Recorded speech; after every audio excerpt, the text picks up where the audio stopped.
Milliken, Dixon. Mrs. Ortiz. Present. And Mr. Pierson. Here. Madam Treasurer, are we in compliance with meeting requirement rules? We are.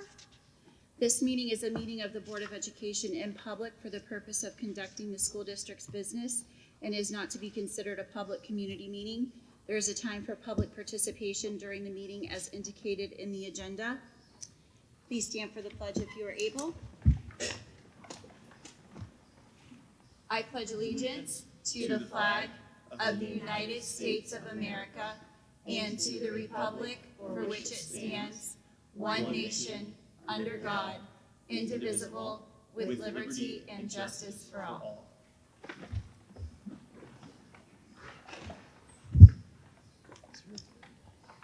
Do you have any correspondence this evening?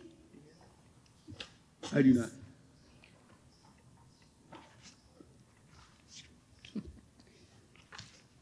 A waive of the reading and approval of the minutes. I need a motion, please. So moved. Second. Roll call. Mrs. Cybulski. Yes. Mrs. Krieg. Yes. Mrs. Ortiz. Yes. And Mr. Pierson. Yes. Okay, we're going to have a discussion about the athletic facility at this time. Hello, good evening. Good evening. My name is Russell Gayhart. I'm with GPD Group, architecture and engineering firm out of Akron. We had the privilege of being asked to help the district come up with a committee that would help start the conversation about a committee that was generated last year about how to bring back athletic facilities to Geneva. With me, and they'll do their own introductions, some members of that committee, because I think it's best to hear from the voices of within Geneva as also in mine. So for introductions purposes, we have Jen, Jovan, Kevin, and I'm Jovan Sanchez. Looks familiar. Jennifer Crossley, Athletic Director. I'm Kevin Hutchins. I'm a parent, an athletic booster, and a civil engineer by trade. Michael King, high school principal. And so tonight we're just going to give you an update on where we're at with that committee, share some of the exciting plans that we've generated thus far throughout the committee meetings that we've had. We've been working on this since about February, so we're at a point now where we've started to generate some cost estimates, had some more feedback from the committee meetings, and really excited to share where we're at this point. Thus far, not only have we had the meetings, but we had a chance to survey the parcels just east of the high school. So we kind of understand what the entire campus looks like, and that gave us some knowledge about where we can start to plan for future athletics here. So when we dive into the plans, there'll be a lot to share, a lot to chew on. The committee and some of the members are here in the audience. It's great to have that feedback and such great, I guess, attention and care for what happens in Geneva area schools. So just a quick agenda. We're going to talk about what that committee had to say. It was a lot, so it was important for me to document what was heard, share that update, come back, and it was a really organic process. And so what we're sharing with you is kind of where we're at currently. We're going to talk about why here, why now, and why it's important to think about this, what is looming around the corner in terms of leases. We'll talk about some of the relevant experience that GPD has in athletic facilities. We'll talk about specifically the vision of Geneva area city schools and the athletic project or potential project, and then happy to answer any questions that the board might have. So the committee was made of 20 people, maybe a little bit more, but this is the list. It was amazing because we had community members, we had coaches, we had parents, we had an engineer, we had athletic director, administrative folks. It was an amazing group of people that came out of their day to spend time and talk about this, how important it is. Jen, do you want to talk about how this committee was assembled? So as Russell touched upon, we started, for those that were not here around last May, the board invited everybody in the community to start coming to some community meetings, and we took all those ideas. So it was a great start for this committee. The way that I came up with, I was asked to come up with this committee is I started talking to a lot of people. I want to take a snapshot of people from our entire school community for this master planning committee. I felt it was important to get as many people from all around the district that had all kinds of connections with people in the community. So as Russell said, we had one coach from each sport that would use the facility. represented. We had student athletes, 2 sophomores, 2 juniors. A few of the stakeholders that attended the meetings last spring. We looked at community members involved both in the youth sports that might be displaced if we did put a stadium up here, or youth sports that would want to use the facilities. We had Geneva Council members. We had Geneva Music Boosters representative and an athletic booster representative, a board member rep, senior class advisor. So people that would all have some say in whatever they did and what would be needed is how we came up with this committee. So, as Jen said, this committee is pretty similar to what we had before, with some nice changes. On this committee, additionally, we had input and guidance from Dave Riley, our interim superintendent, from Shelley McDermott, our treasurer, and from Michele, our board president. And thanks to the board, we also had the expertise of Russell Gayhart and his team from GPD Group to provide more refined design and cost estimating. And so the various options that you're going to see here shortly have been through pretty rigorous debate in this committee, and what we're presenting are what we feel are the most appropriate. And just so you know, this presentation is not meant to be a polished sales pitch. We're up here just trying to give you an honest representation of our findings. And for me personally, I'm really grateful to have been a part of this, and I'm grateful to everybody else that had input, and looking forward to making one step closer to bringing this to reality. All right, so we're going to start off with why now? So I want to start with Jovan. Jovan is a junior. He is a cross-country and track athlete, and he's going to give us his perspective from an athlete on competing and practicing right now. Good evening, everyone. I'm here to talk through the eyes of a student on why we need a stadium. As you all know, that Geneva is the one school that does not have a stadium, and my peers and I have longed for this since kindergarten. We've always wanted a stadium to call our own, because Spire, as much as it seems as it's gilded and brings us much opportunity, as the years go on, it's hurting us, and we're in dire need of a new initiative to bring connection within our community. You guys know that Geneva, we are such a tight-knit community that all of us work together for the hopes of our students, for our elderly, for everyone. We're a really good community, and we're all founded on good morals. And with this stadium, we can help bring morale for everyone, because even though the stadium isn't gonna primarily benefit my generation of high schoolers, it's to help the next generation of Geneva. Through practicing at Spire, it brings a lot of problems and issues, whether it be from over like planning with other teams and everything that correspond to other sports teams in our area, whether it be for the band, because the band has to pack up all their stuff and bring it all the way down to the end of the football field. But we can go on a plethora on why Spire is so bad to us. But the thing we have to keep in mind is the safety and what our students need. Because even though, like I said before, it's not going to help my friends or I right now, but it's going to help the future of Geneva. And we hope that at least it can help the future generation of maybe my kids to have a place that they can call their own and have their own memories built upon a stadium. And that's why we and a group of the most intellectual people in our area both correspond and bring stuff together to help broaden the image of what we can be together. Thank you.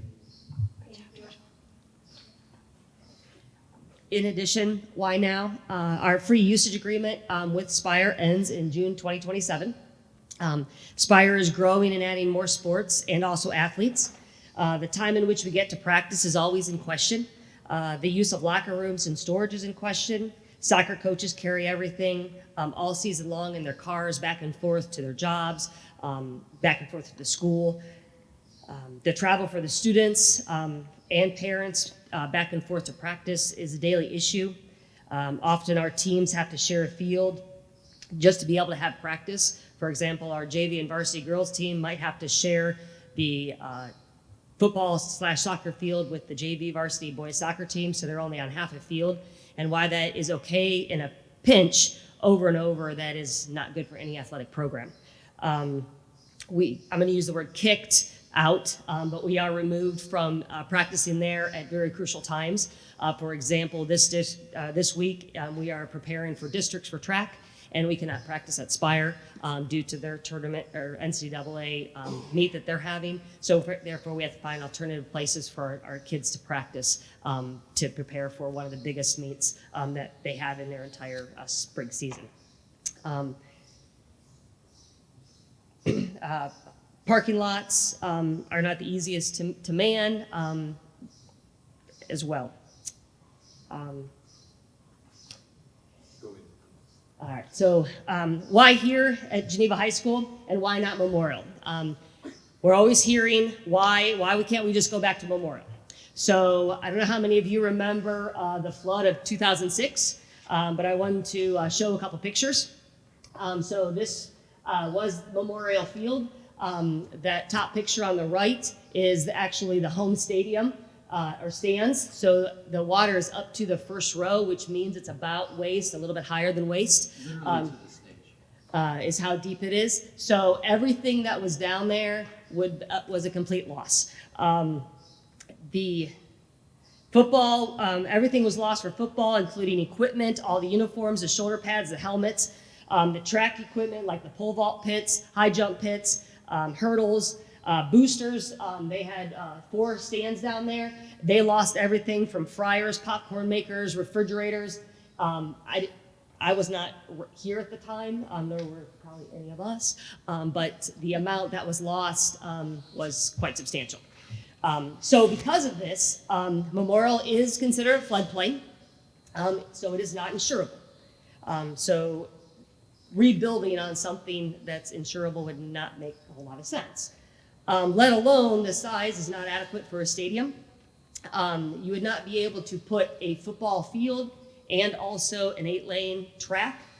So whether you put all that money into one sports facility, we would still have a team and sport that is displaced.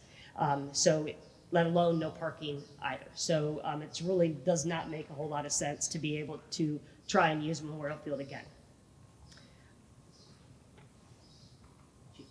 Yeah, so, you sure?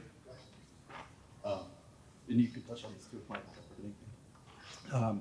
So what we heard, I took good notes. I asked for cue cards. Write down any thoughts that you had. I was kind of just in some ways a consultant, but in some ways a marriage counselor in the relationship with Spire, and sometimes, and just asked everybody to share your thoughts. And I heard a lot of things about being a community asset. How can we extend the life of these fields? How can we play on them more? Extend the season from the shoulder seasons when it's wet. So we started talking about turf, grass, those options in terms of the softball. In terms of the football field, soccer, practice fields. There were a lot of discussions about that. So just some of the things I heard from those initial committee number 1 meetings, I wrote here. Football and track, I'll just read them because they're important. Football and track is important. Soccer, practice fields for the community and school use.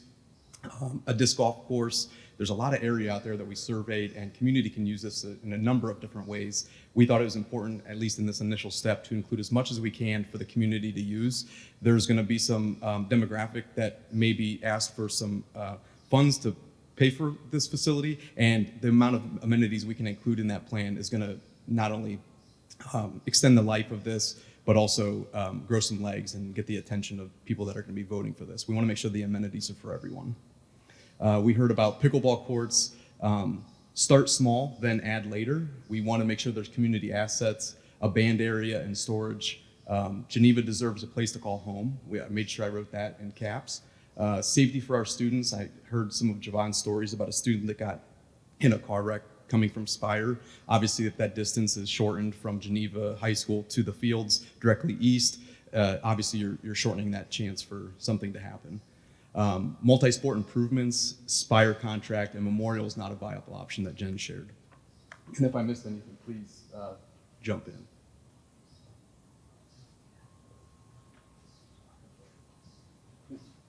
So, why next door? It's number one, the utilities. When this building was built, the utilities were paced out over in that direction for possible future development. And there were some conversations about when this building was originally planned that the original footprint was actually set off in that direction another 40 to 50 feet, and the utilities ended up out there, which either way, at this point, that's to our benefit. To build here, we greatly increase our safety. We increase our safety because at Spire, yes, it's a nice facility. However, we have no control over who comes in, who comes out. Here, we have cameras, we would have fencing, we would have our own folks being able to man all the entrances, exits, etc. We would know who's who and what's what. We would be able to use the facility during the day for our classes. Where's Mr. Bar? Yeah, there's Mr. Bar. I knew he would be here. Mr. Barbo, wouldn't it be better for your egg drop yesterday if you could go to the top of a stadium and drop an egg instead of having to go on the roof? I wouldn't have to throw them down. Yes, exactly. So it would be used for PE classes, of course, football, soccer, track, etc. But we would also have other uses for our stadium. It would become a home for our students. It would become a home for our community. If you think about band, you know, our band is growing again. We have stable leadership in our band, and we're seeing kids flock back to it. That band has to pack up every single Thursday and Friday just to be ready for Friday night. So they have to cut their practice short on Friday. They have to jam everything into that trailer. And it's kind of like Tetris if you haven't seen it. It's a whole big deal because we don't have space for storage over there.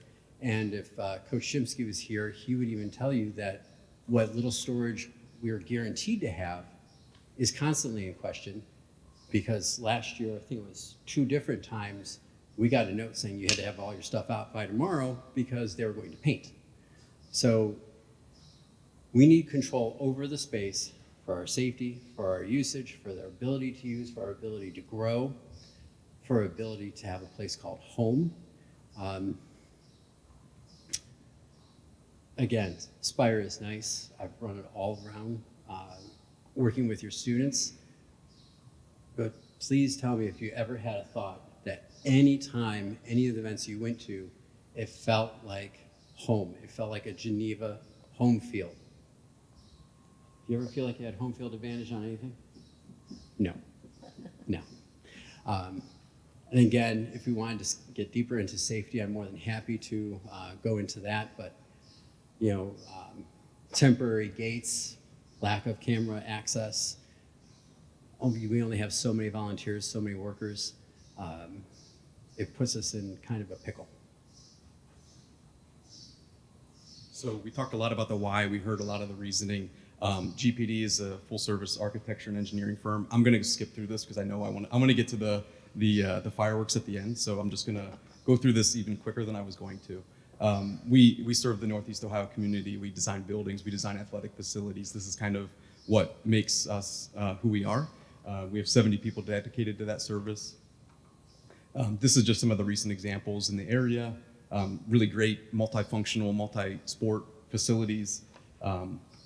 We have a lot of conversations about everything that you guys are talking about and what that takes from a start to finish process.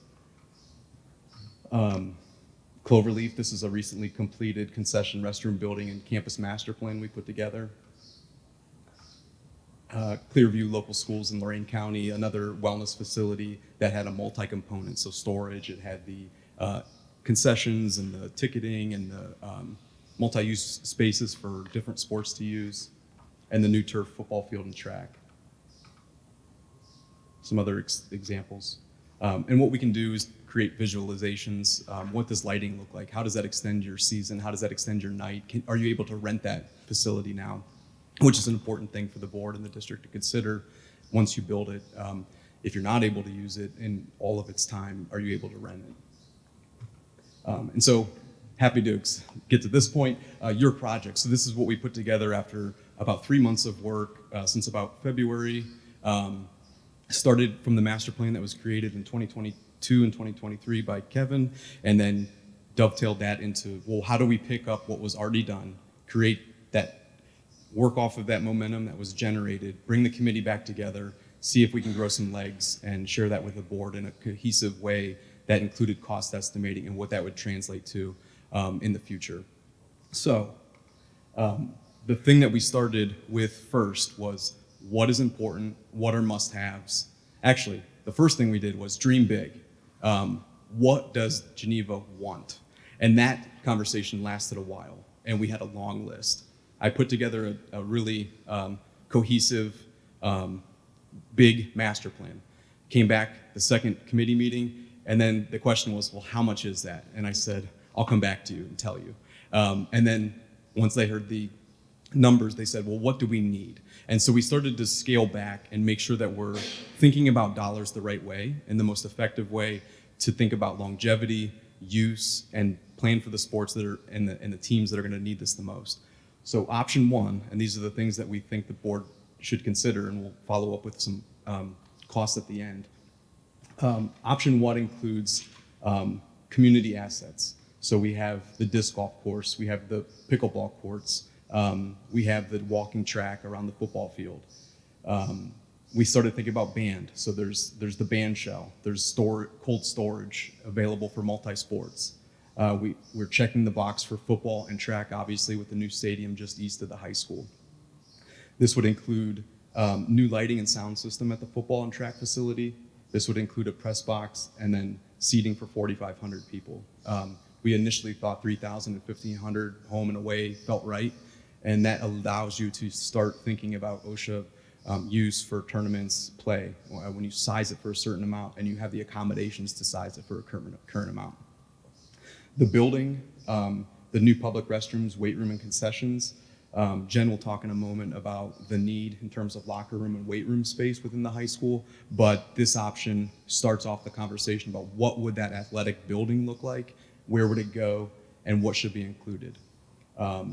We started to think about, well, what layers could we add to give us exactly what we wanted?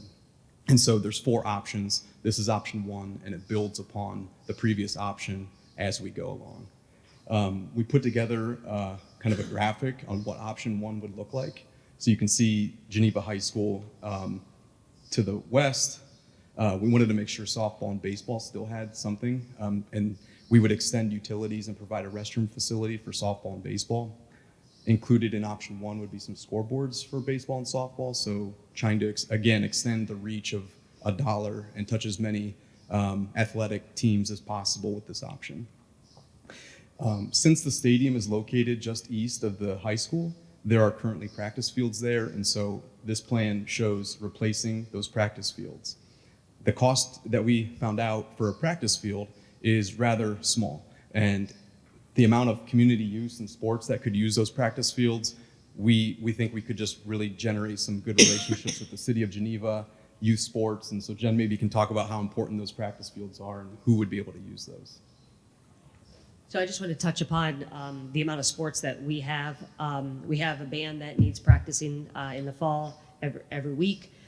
We have 2 boys soccer teams, JV and varsity. We have 2 girls soccer teams, JV varsity. We have 3 football teams at the high school, freshman JV varsity, 2 high school track teams, both genders, and then 2 middle school track teams that would have to be able to use the stadium facility. And then in addition to that, we have those that would probably want to use the stadium, and that is the youth soccer between Geneva Travel and then the youth rec. If you ever come by here in the spring or the fall, all of our property northeast is being used. They even started using some of the band field a little bit. So by doing a build like this, we're going to displace a lot of our community youth sports as well. So that is the need to replace fields for people to practice, because if somebody is playing on the turf, the other teams are going to have a place to practice. Okay. So leading into option 2, option 1, the field house is just considered a very small home locker room, a small concession stand, and a small weight room. Did I say restrooms? Restrooms as well. So that's like the bare minimum. Currently, this is what our high school has right here by our gyms. When I'm sure there was forethought as to what they wanted to do in the future, but a lot of schools use their schools' locker rooms for their home and away football teams, depending on the size. This is our current locker rooms. This first one here on the left, the 30 by 19, that is what we consider our varsity locker room. The locker rooms here on the right, 24 by 11, that's our PE locker room. Can you imagine putting 50 to 60 people with shoulder pads and helmets into one of those locker rooms for a pregame, a halftime, let alone 40 soccer kids? So we don't have a facility to house that, let alone, you can see the flooring of that. The spikes and so forth would destroy that floor rather quickly. This is our current weight room. Although we did do a recent revamp with a lot of donation money and some school money to revamp that weight room, but it still is very small for the amount of teams that we have using our weight room. So something larger would be more beneficial to the entire school programs. Okay.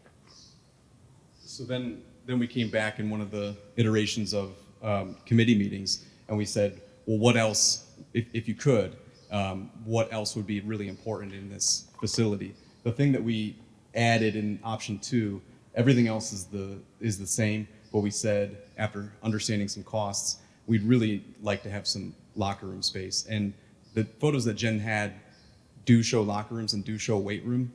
I think the idea would be that the district would still utilize those locker rooms and weight rooms for different things. It's not that to say if you build this, that would be wasted space. We just encourage different sports to use different locker rooms. But this facility would have new public restrooms for the entire 4,500 bleacher count that we need. There'd be a weight room, a sizable one that would be about twice as big as the one that they have now. It would have, if I didn't say locker rooms, I apologize, public restrooms, locker rooms, concessions that could serve both sides of the facility, so football track, and then just to the north would be those practice fields. So it's getting, again, we're trying to organize this so that it can get the most amount of use as it can for the most amount of people. And then it does have storage, small, but we talked about in option 1, the cold storage. So again, just thinking about dollars, do we need to heat and cool a storage space, or can track use an outdoor storage? It's a little bit more cost effective to build. So what's the little teal one? This guy here?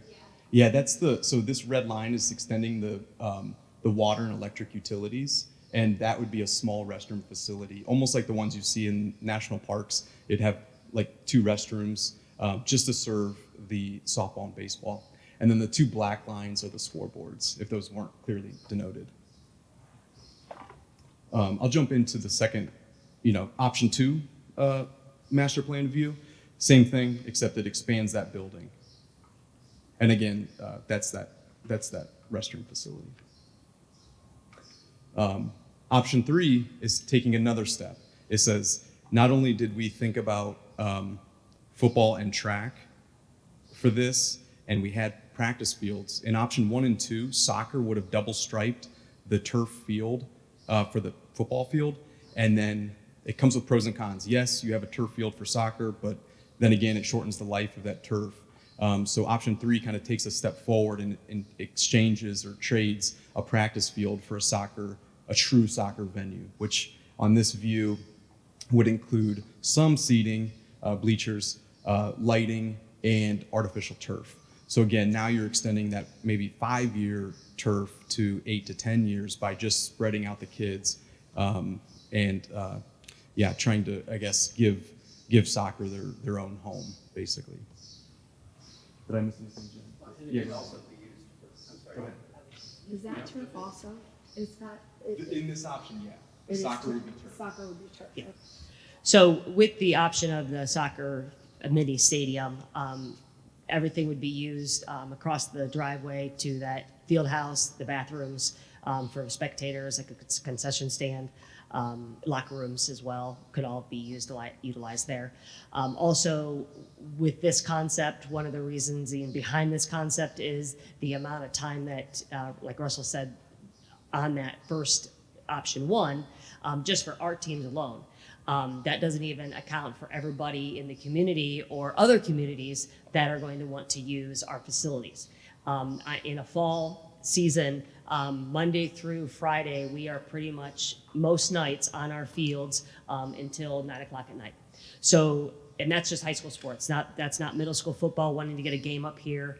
Saturdays, we could go anywhere from 4 to 6 hours, depending on how it's scheduled in one venue. So it limits the amount of time we can tell our youth sports, hey, you can come use this. And if you can support us, come use this. So having an additional space gives a lot of people more space. Our baseball, softball, they can, throw, they can hit, they can have scrimmages, all those things in the spring. Little League, baseball, softball, same thing, can use those kind of facilities if we have more space available.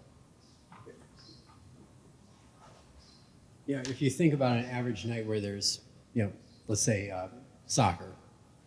So if we only had the actual stadium venue, that soccer game would tie up the turf. Period, done. JV, varsity, football would be displaced. Other sports would be displaced, et cetera. And then the opportunity cost of organizing and building the stadium, the soccer venue, like was mentioned, in previous schools I've been with, turf life is usually around 10 to 13 years, but that is with double duty. Here would be triple duty, both soccers, 3 footballs, et cetera. So by addressing that and constructing the soccer venue, again, hopefully we could extend that life of that football field quite some time, because a football field, the turf, last time I checked, 1.1 football turf. Yes. It's around 1.1 million. So to be able to extend that life and to be able to give it some rest and make sure that we're able to do the proper maintenance would be incredibly helpful in extending its lifespan. And so the age-old tale is that when you build it, they will come. Option 4 really just kind of completes the master plan, which would add the parking. You already have the drive off of Ridge Road, so this would just kind of be perfectly for visitor parking, enter in a separate access point. Home, you have enough parking here, and then when those youth sports and things happen, they're just closer to the fields. So option 4 really just kind of completes the picture and adds that last bit of paving and detention to the east side. Hey, one for Gad. Imagine 2 exits after a football game instead of 1. So that's option 4, and again, this is the built-out version of option 4. That's kind of the full master plan, but we wanted to bring it to today to talk about, as those steps increase, what that looks like. The next slide, and I'll pass it over to Shelley quickly. Since we have 4 options and we're sharing you 4 options, a lot of people are like, well, how much does that cost? So we're here to kind of talk about what that means and what each of those steps look like in terms of cost. And we shared this with the committee, and they thought it was really important to come to the board and explain not only what that costs, but what that translates to if an ask was going to be made to the community. So Shelley, do you want to pepper in here with the cost? Sure. First, thank you. So here we go, right? The important things that probably everyone wonders, what does this cost? So as you look up there, you can see that there's option 1. So again, that was the base one with an 800 square foot concession / bathroom / locker rooms still, small locker rooms, right? So this is, where we want to start. It's about $16 million. So again, what does that mean to me? So you can see up there, we kind of, we've broken it down on how many years we would go for this bond issuance. So right now, again, we're working with a municipal advisor on this to help us to, go forward with this. Based upon, some of these items in the stadium have, a longer life, a shorter life. So again, we're trying to figure out the useful life of the facility as a whole that we want to go to the taxpayers for. There are 3 different options there, for 30 years, for 29, and 25 years. Again, then we go to the ballot millage, right? So we're talking 1.87 mils. So let's just say we're going to go for 30 years. Again, when you're presented with, okay, 1.87 mils. What does that mean to me, right? This is the important thing. Here we go. The cost per 100,000 of the county auditor's appraised value. So again, this is not what you think your house is worth. This is not what Zillow thinks your house is worth. This is if you would go to the auditor's site and you would bring up your property, you can see you have an appraised value of your house. So again, that's going to be the full appraised value. I know they also have another column that says market value, that's 35%. This is the full value. It is $65 per $100,000 house. Sorry? Per year, yes, correct. So again, you know, you have a $100,000 home, it's going to cost you $65 a year. You have a 200, it's double. 300, it's triple that, right? So that's where we're kind of looking at. So we could kind of go through, all the different options. And again, let's just look at the 30-year because that is something that is very feasible that we can stretch it out to be. Again, $84 per 100,000. Then you go. We're increasing the project by a little over $2 million between option 2 and 3, and it's going to cost you $9 more a year, or $18 if you have a 200, or $27. So we really think about what those items mean, how much that amount means to you, and as to a taxpayer, as a community, what we want the board to decide what they want for the district. Again, you have option 4, $97. So let's just say $100 a year, per $100,000 home. So again, that's in front of you. But in looking at where we're at today, right now there's about 5 years left on the bond issuance for all the buildings, the high school, when they were all redone. So we've been looking at that, and you've got a small chart down there at the bottom. I know it's kind of hard to see, but looking through it now, you can see, so the first line said tax collection year.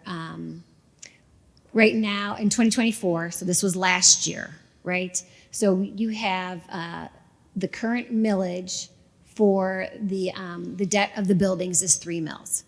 So that, again, that is, what we have left going forward on the main buildings here. The PI levy was 0.38.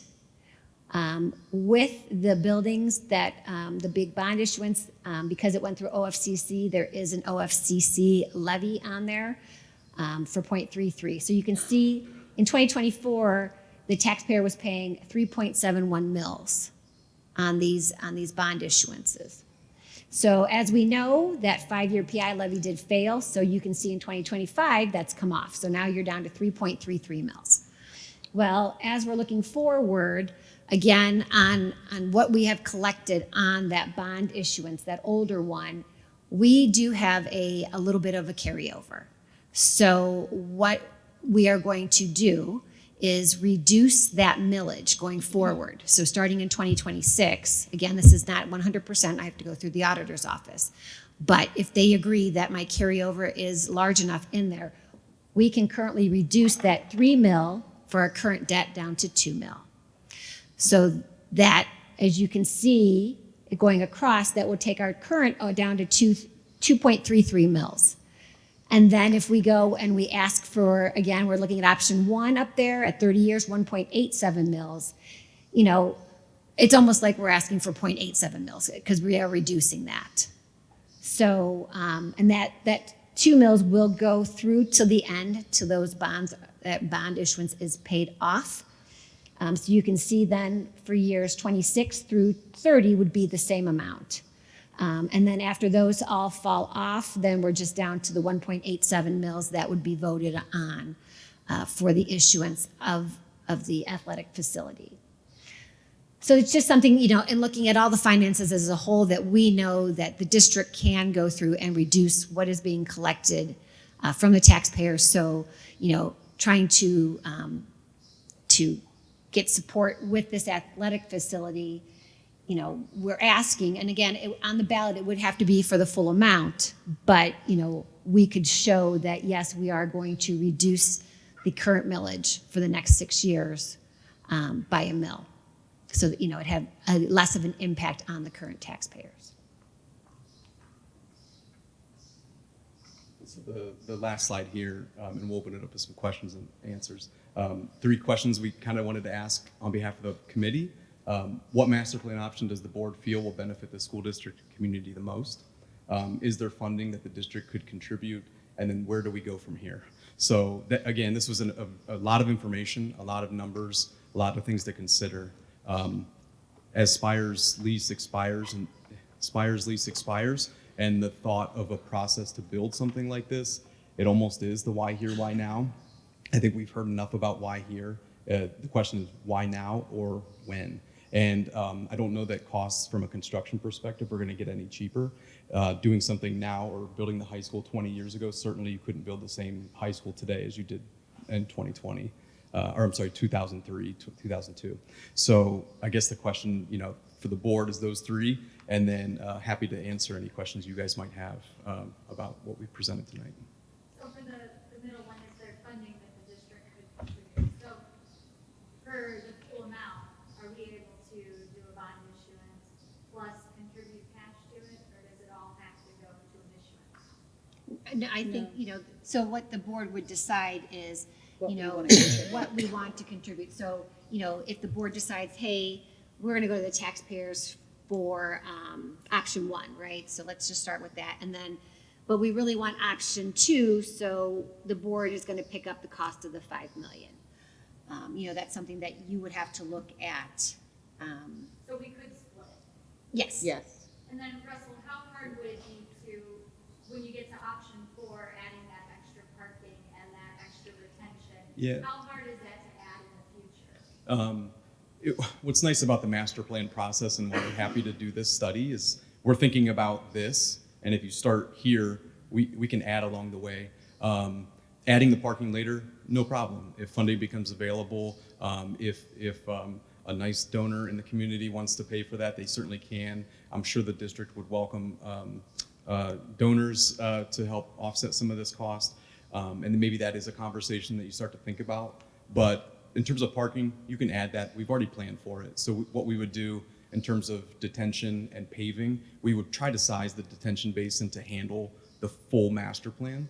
And that way, when you add it, it's already, the infrastructure is in place.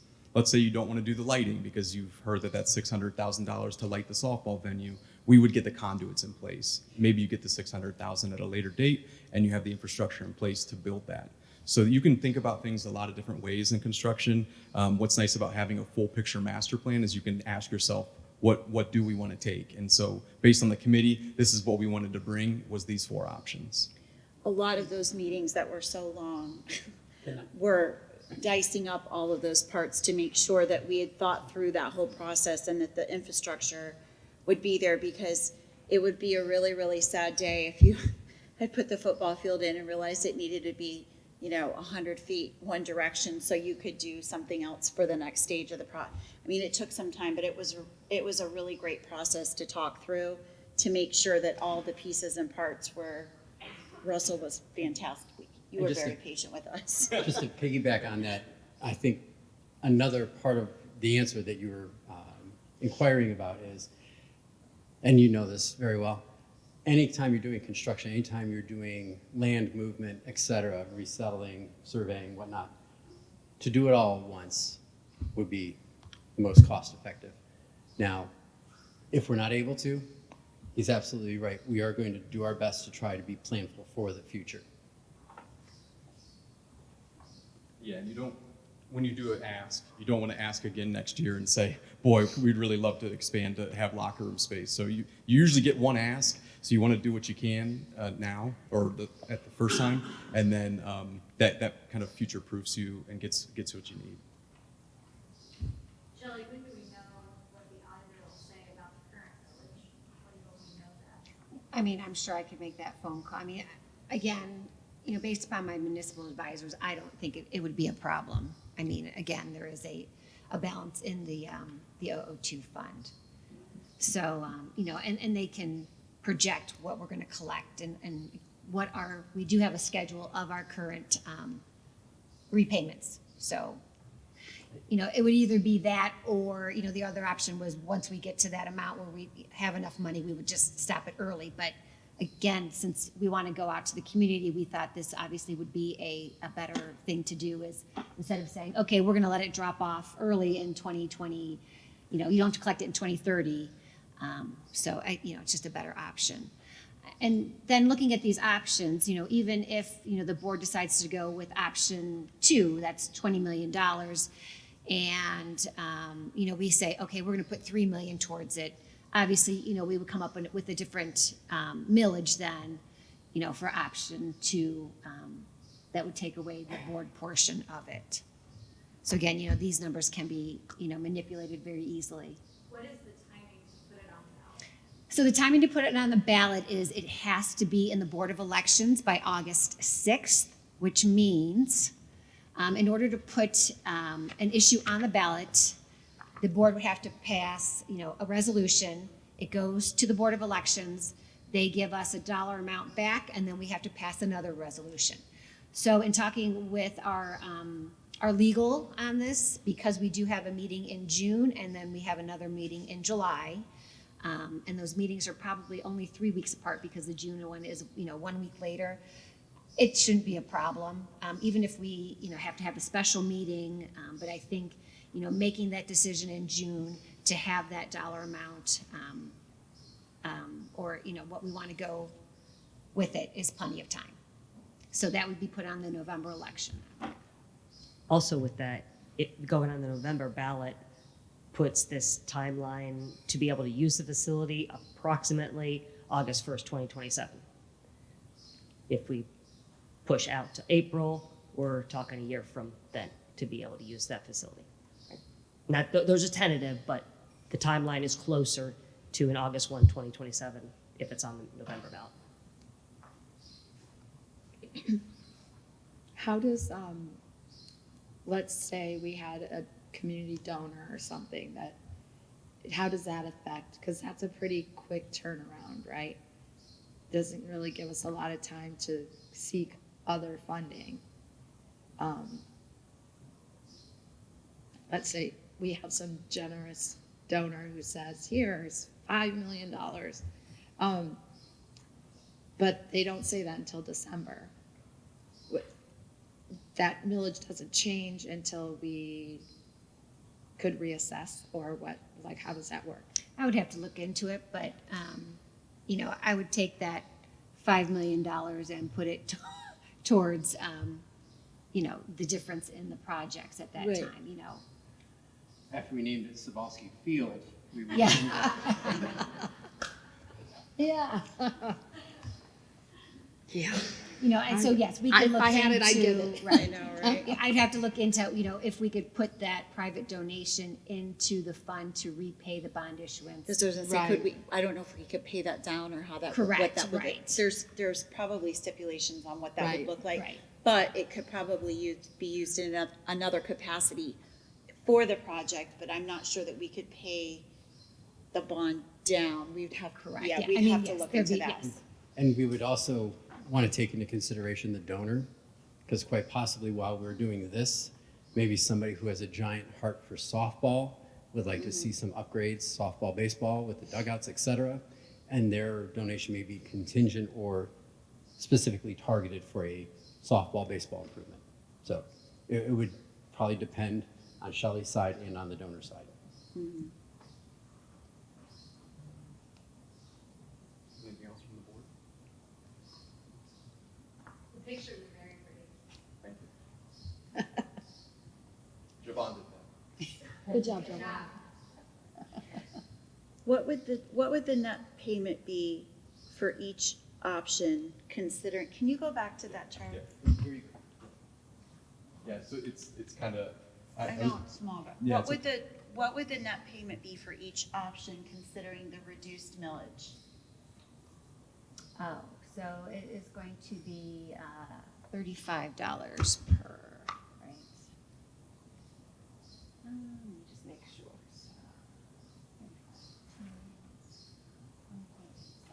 So that's 65. So just think of it as every mill Okay. is gonna cost the taxpayer $35. Okay. So That's what that, I was I looking guess, for. yes. So that's kind of like when they say, you know, you have a 35% reduction. I mean, so that kind of all ties Okay. in together. So, you know, when we go through, you know, if a taxpayer is currently paying 3.33 mils, right? So on a $100,000 home times $35, so $116 a year today. And if we take that to 4.2 times 35 equals, it's 147. So it's, you know, I guess actually Right. you could just find the difference, right? So Correct. 4.2 minus 3.33 equals times $35. You know, it's an additional $30. So if we do, you know, if we go with option one, we would reduce the millage. Instead of being $65 per $100,000, it's actually only $30.50 per $100,000. So if we play with numbers about with what the board decides to put down, we could reduce. That's what I want to play with. I mean, when the board discusses it, that's what I want to look at, as far as what it brings down based on what the board decides to contribute. And then the other piece of this I want to add too is we need a spot on our webpage for this immediately, so that we I can share can, the PowerPoint with you. okay, that would be fantastic. I need, yeah, the district, needs to be where everybody we can reference it and we can update it and people can find information. And then we can put the link for what we did at the facilities meeting for the entry, like the QR code to put, the last facilities meeting that we had, Shelley had the auditor site pulled up. You plug your address in right where you need to go and you configure exactly what it's going to cost for your family. You put your address in, you'll know exactly what it's going to cost. We could link it all right and, there. you know, so again, we want to make sure that you know, Right. these are estimates. Absolutely, Right now. Yes, but and we will when we make get sure we there, put yes, when we get there, but that But way yes, everybody but, can. but yes. when we do have the final Yes. resolutions, we know exactly what Yes. the ask is. You know, that will be, you know, definitely an easy link to do. You know, we did it in the committee meeting, how Yes, easy it was it to was pull so, it up. it was just so simple. I think You know, we'll everyone have, would you love know, that. so we can tell you exactly what tab to go to Yes. once you bring up your property information. Okay. And then once it's on the ballot, and I think we talked about this, that Ashtabula County will also, a lot of times they have the, you know, the ballot estimator. Yes. So what it'll cost you. So they will actually eventually build that in. And then hopefully- you can figure the total. Then for it would show you, exactly, right. for everything, Now, yes. the only difference will be is that is going to show you, you know, the ask, not with the reduction. Right. So that's something, you know, that we want to make sure that we get That's across. If we for do our the levy, mill yes. reduction, that even though the ask is still the large ask, Right. overall, you know, what you're That's going what to we're feel gonna in your have to- pocketbook will be reduced. Yeah, and that's where we'll have to pound the pavement with our levy committee. Correct. I wanted to point out, like, from my monthly budget brain part, that, and I'm not trying to persuade you from one to the other, but $65 is roughly $5.50 a month. Right. I know, And Yes. 97 is roughly 8. exactly. So And- from, Correct. And that is Correct. something, So yes, from we will your definitely monthly break it down budget- by month. Yes, Sorry and about that that's, we want to, perspective. I mean, we're Yeah. gonna break it down to Starbucks visits, folks. yeah, but I I just, mean- yeah, for me, it's easier to digest on a Exactly. monthly It's basis the than it is an truth, annual, yes. but Yes. yeah, anyways. Yes, Wonderful suggestion to yes, make sure we do that. absolutely, absolutely. And this is a very large ask of any community. And Shelley knows this, but for the community at large, when we're talking about paying down the millage, the set percentage that's collected, the reason that we have the excess funds to pay down the previous millage was set by the county. That was nothing by the school district. They set the collection point. It was collected by the county and then turned over to us. We are being responsible in our fiduciary responsibility and being, to me, very upfront and helping to reduce that burden on the taxpayers.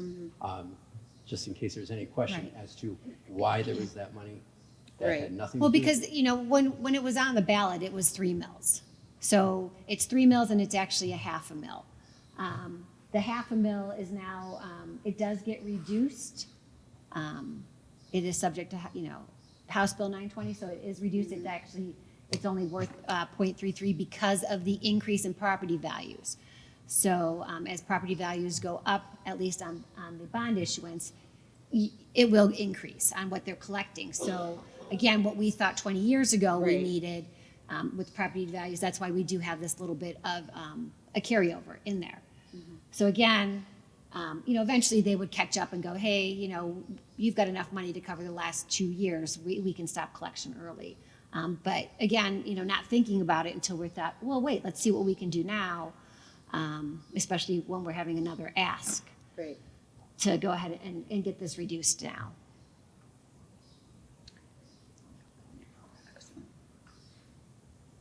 I know you have other things on the agenda, so Yep. if there's, We do? I think there's something there. We're not done yet? Thank you, everybody. Okay. Yeah, thanks for all your hard work. Appreciate it. May I have one last remark Of for course, all of you? Absolutely. I'm very grateful here to stand up here and discuss the perspective of a student to all of you guys, because all of you guys are part of our community. And I would like to have one thing that can settle in your minds and your hearts, is that the safety of our students is primary. Everyone knows that. We want our kids to be safe. We want our kids to have a home, a place we can call our own, a place that we can have Friday night lights, the place that we can make memories and enjoy with not only my class, but everyone for our community. Apart from running, me and my teammates feel as if we are homeless as athletes right now. And that is a struggle. But with this initiative, I feel like we can change that and help bring our community together for not just my generation, but for everyone. Thank you, and have a good night. Thanks, Joe. Thank you.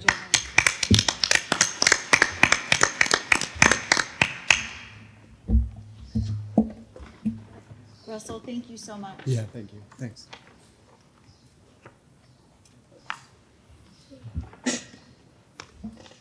Thanks.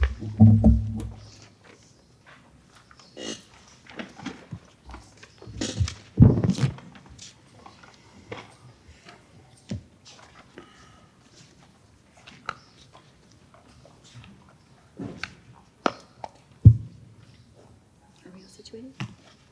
Ready? Okay. All right, report of the interim superintendent. Okay, just a couple of very quick things on my end. All the school reports were shared in the folder, Google folder for the Board of Education, so you can take a look at those when you get a chance. The preliminary test scores have been released from the state on the state testing. We've started to take a look at them very briefly. There was just noted increase in 10 of the 20 testing result indicators, with the largest increase being in third grade math and algebra. We did have some significant, however, decreases in geometry, fourth grade ELA, and eighth grade math. So we're going to take our time in the next couple of weeks and over the summer months administratively and as a staff to figure out what we didn't right, what we can celebrate, things that we need to significantly improve upon. I will say that although we've had some increases, it's not enough. I know we can do better, and we'll just keep working towards that end as we kind of keep moving forward. I do say they're preliminary because we're still awaiting the paper test scores, and some of the scores are not possibly been reported as of yet. So we'll keep looking through that. And I did provide that information into the board packets released in the Google Drive itself for the board members as well. Open enrollment, as a reminder to the community, the registration closes on May 31st. Please contact Mrs. Horvath and/or complete the registration forms via the district website. I did speak with Mrs. Horvath today. She's got a number of them already entered into the system, some more that she still has to enter. But it does seem like, at least from a kindergarten perspective right now, Austinburg seems to be the leader in the clubhouse with a sizable more than Cork and GPS. So we'll see if that holds true as she keeps going forward. And finally, just as a reminder, the students' last day is for the kids is on June 5th, and graduation is on June 1st at Spire, beginning at 2 o'clock. And everybody's certainly invited to be there. That's all I have on my end.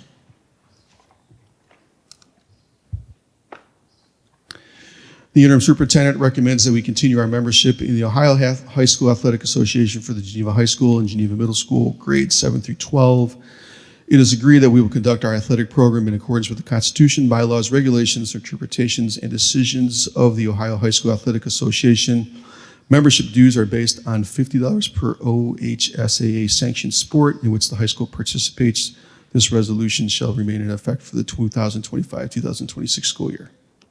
So moved. Second. Roll call, please. Mrs. Craig? Yes. Mrs. Ortiz? Yes. Mr. Pierson? Yes. Mrs. Cybulski? Yes. Motion carries. The interim superintendent recommends that the enclosed list of Geneva High School students being approved for graduation, providing they meet the state of Ohio and Geneva Area City School District diploma requirements. Graduation will be held on Sunday, June 1st at 2 p.m. at Spire. So moved. Second.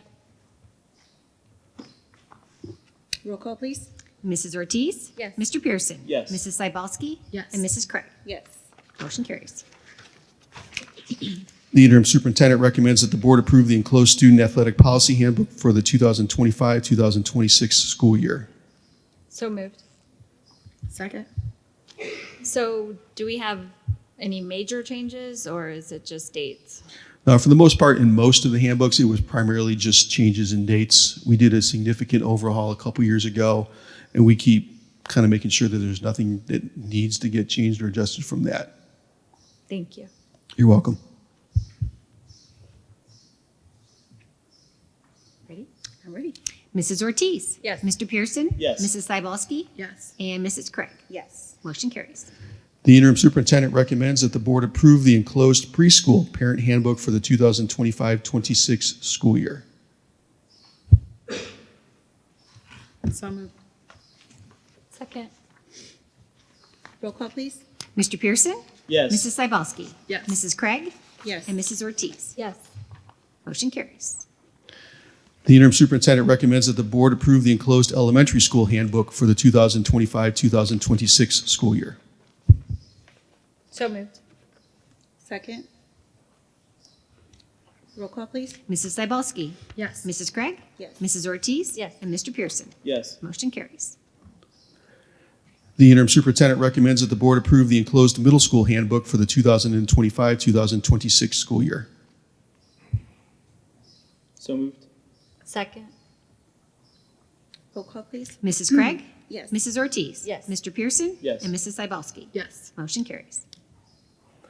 The interim superintendent recommends that the board approve the enclosed high school handbook for the 2025-2026 school year. Moved. Second. I have a question on this one. I was looking through, because we had the change in policy regarding medicine. Does the language in the handbook does not match the board policy, but I'm not sure if the policy was updated on the website yet from the last meeting where it was approved in the spring update. I'd have to go back and take a look at that. I- It was from the April Yes, board meeting? so I wanted to make note of it, to make sure that before Do we need to postpone this one? we might need to postpone this one. If the board is comfortable in postponing that until we double check that, that's perfectly fine. Do you need a second motion to postpone or amended motion to I think we, postpone? I think we can table this because it was on the, I think table is for tonight. I think postpone that's is for tables next for, meeting. yes, postpones for Yes. next meeting. That's right, table it would be later for tonight, so we could postpone it to the next meeting. So I would amend my motion? Correct. To postpone this? Yes. Okay. Okay, any other discussion? Roll call. Mrs. Ortiz? Yes. Mr. Pierson? Yes. Mrs. Cybulski? Yes. And Mrs. Craig? Yes, Okay, thank you for pointing that out. no problem. Number 9, the interim superintendent recommends that the following supervisor/director be hired on a 2-year contract according to the administrators/managers/directors contract guidelines and subject to meeting certification requirements of the state of Ohio. Moved. Second. Roll call, please. Mrs. Ortiz? Yes. Mr. Pierson? Yes. Mrs. Cybulski? Yes. And Mrs. Craig? Yes. Motion carries. The interim superintendent recommends the following personnel actions for the 2024-25 contract year.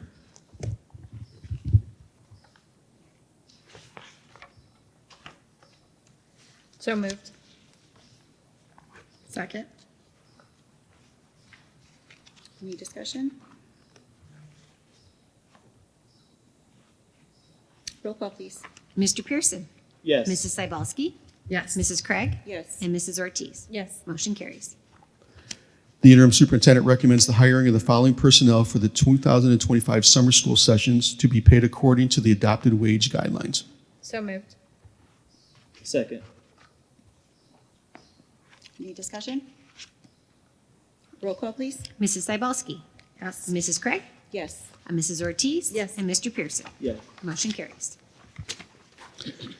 The interim superintendent recommends the following personnel actions for the 2025-2026 school year. Moved. Second. Discussion? Roll call, please. Mrs. Krieg? Yes. Mrs. Ortiz? Yes. Mr. Pierson? Yes. And Mrs. Cybulski? Yes. Motion carries. Report of the treasurer. Okay, so I will just start by just announcing first that we did have a few donations. In this past month, we received a $1,000 donation for the Rita Abent Scholarship Fund to use for graduating seniors going into the nursing or medical field.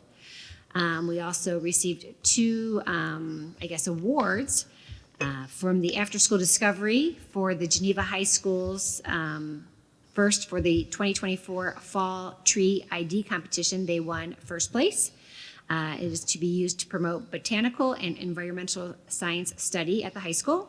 And then also, they also won first place in the 2025 Spring Wildflower ID Competition. This is also used to promote botanical and environmental sciences at the high school. So just so you know, that's very exciting. Okay, and then you did get the monthly financial report for the month of April.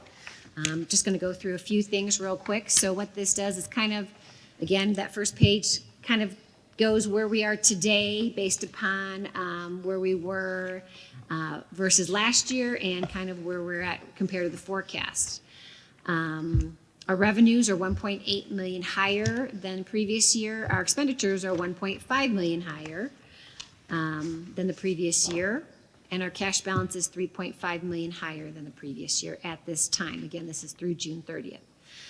Based upon the forecast of the November forecast, our revenue is trending about 525,000 higher than the forecast, and we are $570,000 higher in our expenses, which is a net of the whole forecast of about $46,000. I thought that was pretty good for the first one here. So again, when we're looking at the analysis for the revenues for the month of April, you'll see that there's a large difference. Again, that is a timing where we did receive that true-up payment on our final settlement in April, whereas last year we received it in March. And then on the second graph there, you can kind of see, again, where that $1.8 million are higher that we've received this year. Again, just remember, a lot of it is in the state aid. We did go CEP this year, so our DPIA from the state funding is higher this year by about $1 million. So that, does make up a lot of it. And of course, the real estate tax higher at $860,000. Kind of just to summarize expenses, compared to last April, we are up $600,000 from last year. As we know, again, most of that is going to be salaries and benefits. And then also, we did purchase the bus out of the general fund this year instead of out of the PI fund in previous years. So going back down to the year to date, you can see, again, what makes up that 1.5 higher than last year. Salaries and benefits are $787,000. Purchase services are going to be a little bit higher. And again, that is our contracted services through legal services, through transportation. That's a little bit higher. So that kind of summarizes that. Again, then we're looking at the forecast, where it falls. Again, we're pretty close on both of those where they cancel. So Going forward, we have 2 more months left, closing out right now, accepting purchase orders for just things that need to be purchased before the end of the school year. I am very adamant on this year's money goes to this year's expenditures for this year's students. So we're kind of putting off everything that has to go for next year's students on, and those will be starting with the 7-1 purchase orders. So do we have any questions on the financials for April? Do we know how much of that increase in purchase services is outsourcing transportation? I can get those numbers. In fact, I know, Dr. Lombardo is asking, just to see what we're spending on outsourcing transportation. So yes, you can definitely look into that. Okay. And I can let you know when I get Dr. Lombardo those numbers. I told him I'd have them by the end of the week after this lovely forecast was presented. He totally understood. So yes, I will also get those for you. Okay. I can send I'd those like out to to the see board. it, Yes, too. I'll send them to the whole board, just so we can see. Perfect. Because yes, that is a larger Chunk. expense as we go. Right, right. Okay. And even, some of it is going to the athletic fund, so I'll give you kind of that also, like what's hitting the general fund and what's hitting the athletics Right. also. So there's 2 spots in that, so.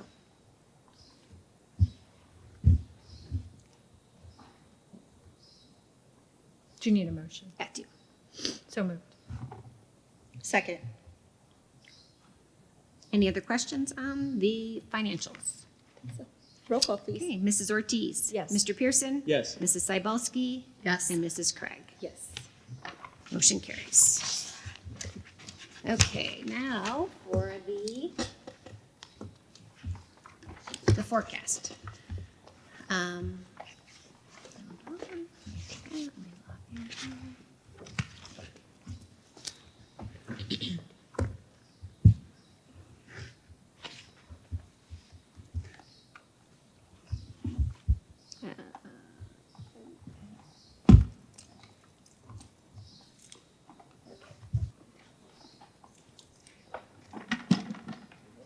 There we go. Okay, so if you have watched anything on school finance, because I'm sure that's the most important thing for everybody, right now we are kind of in a crazy place, crazier than we've been in past bienniums, on where the funding is headed to right now. Right now, there's a governor's budget bill. There's House Bill 96. There's House Bill 96 with carryover restrictions. So I kind of inquired with other treasurers across the state on how everyone is presenting their forecast, because we don't have how schools are going to be funded after July 1st to the full extent. So it is all across the board. So all I can say is how I'm kind of, how I structured, how I made my forecast. And I can let you know that most likely we will have a revised forecast once the budget bill is passed. I don't think anyone's going to hit it on the head on exactly what's going to go through right now before June 30th. So they have until June 30th to pass the budget bill for the state of Ohio. So I have focused mine around the governor's proposal, which at the current time, he has aimed to fully write out the Fair School Funding Plan. So the Fair School Funding Plan was put into place 4 years ago. It was a 6-year plan on how to roll out funding to schools. So we are kind of taking that into stride going forward, and you'll kind of see when I go through the different sections of the income, what that looks like. The problem with the governor's proposal is that it is based off of numbers from 2022. So it is not updating the cost data to current standards. Again, it is looking back from 2022. Going forward, this House bill that's now coming over, they are saying that they are going to get rid of the formula totally.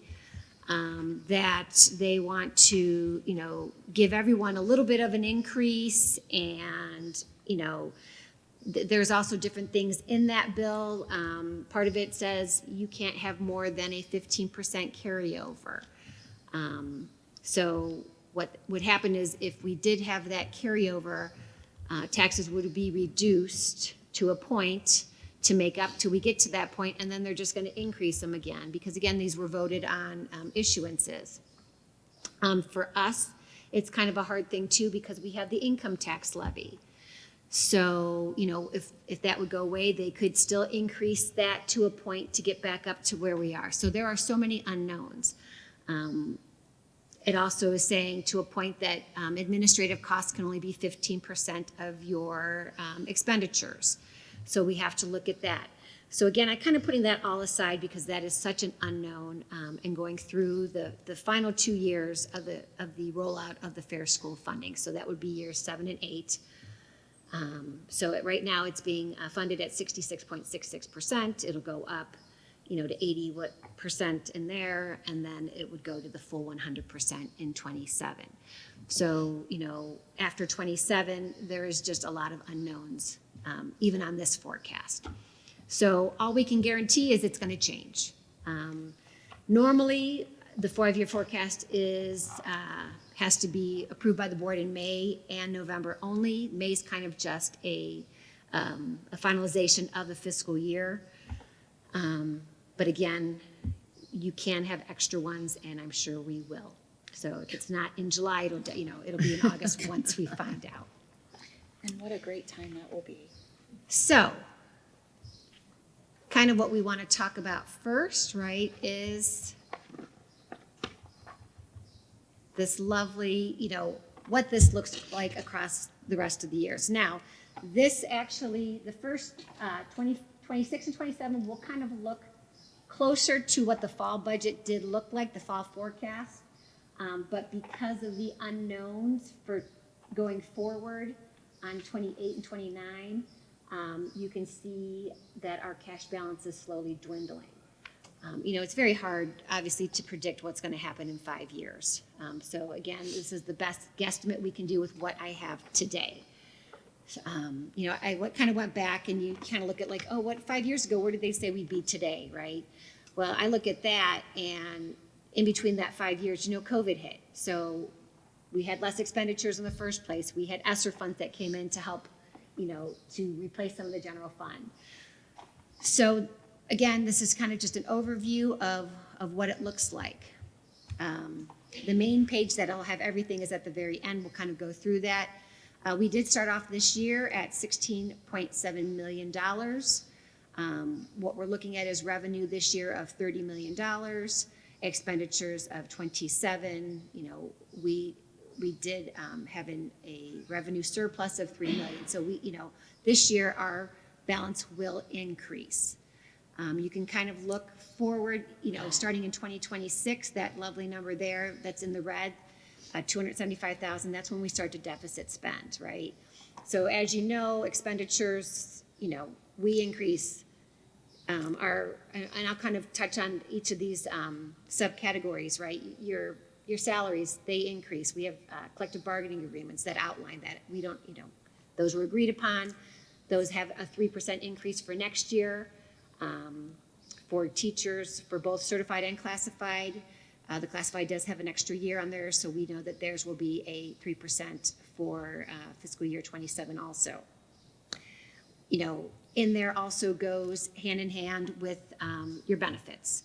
So again, we're going to start deficit spending as we go through. So you can kind of see, $3 million in fiscal year 27, $3 million in fiscal 28, and 4.7. And as you know, those are compounded, so that that's a total, taking our cash balance down about $11 million over the next 5 years.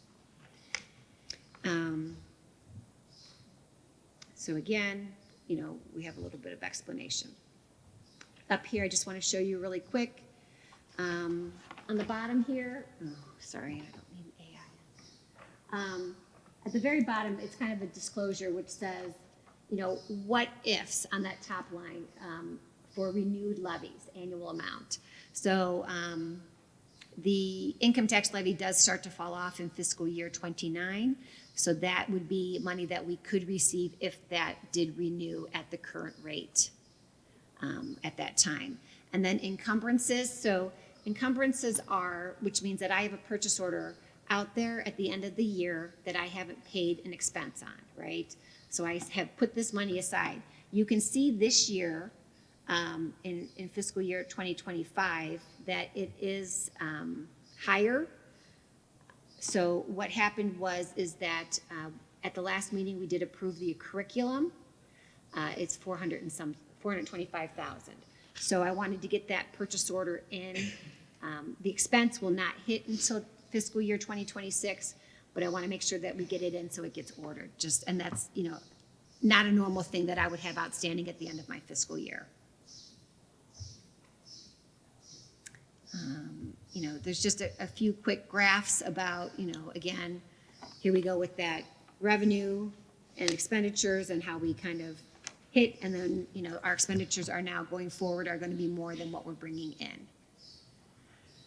Kind of just shows what happens to our cash balance as it goes through. Again, I kind of want to go back to, the individual things. Days cash on hand. At the current time, we do have a larger cash balance on hand. I kind of, we kind of talked about that with the athletic facility, if there's money there to put aside. We do have a policy that states, what our cash balance on hand should be. It is 90 days, which basically would be 3 months worth. We do hit that, I shouldn't say finally, but we do hit that in 2029.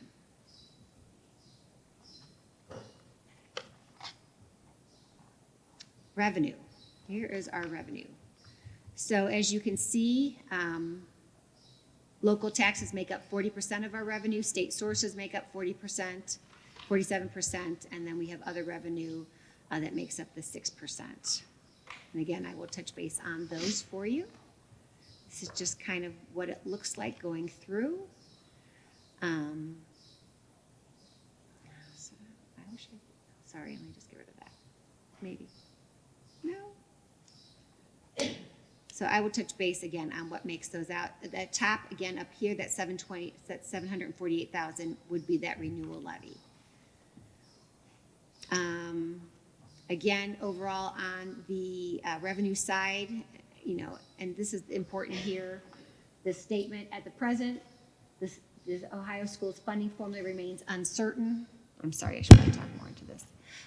Because the final legislation has not yet been enacted, because funding levels and policy provisions may change during the legislative process. It's probably, like I said, going to have to be updated and submitted to the Board of Approval in July, if they get it passed in June.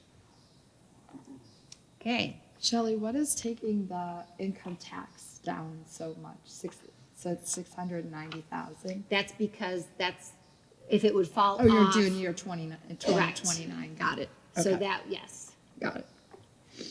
So, because you have to remember, income tax is collected on a calendar year, we're on a fiscal year. Right. So what happens is, fiscal 29, has again, just, 6 months. I was gonna say, that's not a full year. Right. And so we will still get some collection for, people who are paying their taxes in April for the true up of the previous year. So that's why, we will have some, but it will start to fall off then. So here's our property tax. Property tax does make up 29.09%.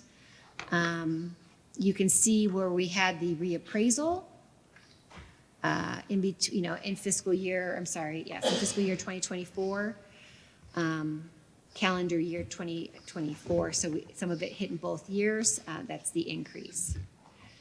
We could have a little bit more in the next reappraisal in 2027, where it would start to increase again.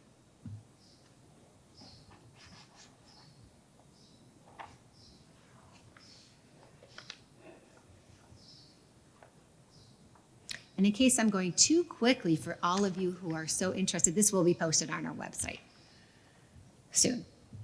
Personal property taxes Our utilities, again, very minimal increase in those as we're going through. Okay, so here's the school district income tax. So this actually brings in 15.38% of our income, of our revenue. So, hold on, let me just, so you have the whole background, right? So on May 8th of 2018, we did pass, the taxpayers passed a 1.25% earned income tax levy for 10 years. And it became effective on January 1st, 2019. We do get 4 payments a year. So, as stated on here, the levy will need to be renewed no later than November of 2028 to ensure uninterrupted collections beginning in calendar year 2029. Again, we have to, project what this is going to bring in. So my forecast does project an annual growth of 2% in the income tax revenue.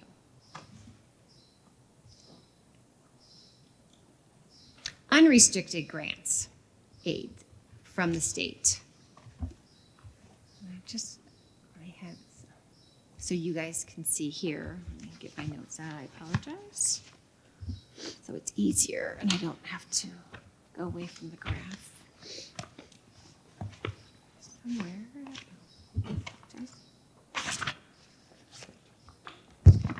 Just so it's.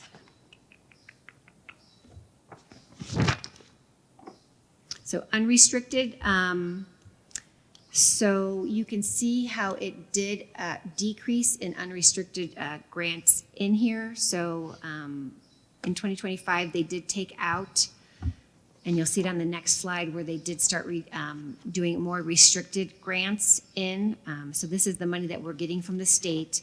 This is the unknown of what's going to go forward. So you can see here in 2026-27, I am going again off of the governor's budget and keeping it kind of steady going forward for those last 2 years. Again, we don't know what's going to happen, and you can see on here on the assumption at the bottom here, again, we will have to revise this as it goes through. Here we have restricted grants in. So, we went here, let me get you the years, where the state of Ohio started restricting some of the money they gave to us. We have student wellness money. So instead of that going into unrestricted before, we have to account for everything that goes into there. You can see this large spike, right, in 2025 and 2026. So this current year and next year, the board has decided that we will stay CEP for our lunchroom.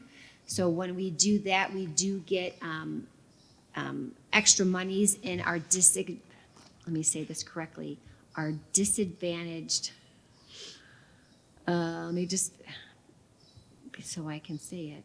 Pupil impact aid. Yes, pupil impact aid, thank you.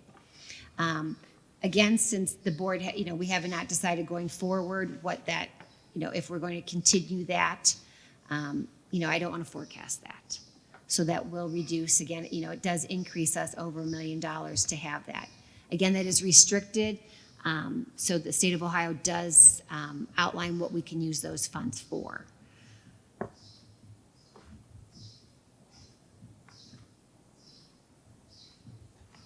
Okay, we do have the state share of local property tax, that is the homestead and rollback. That's been in place for levies that were approved prior to 2013. So again, these will change if they change how much property tax we're going to be given.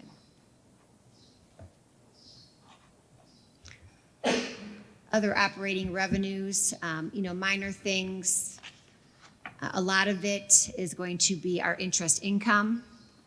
So obviously, we had a great year in 2024.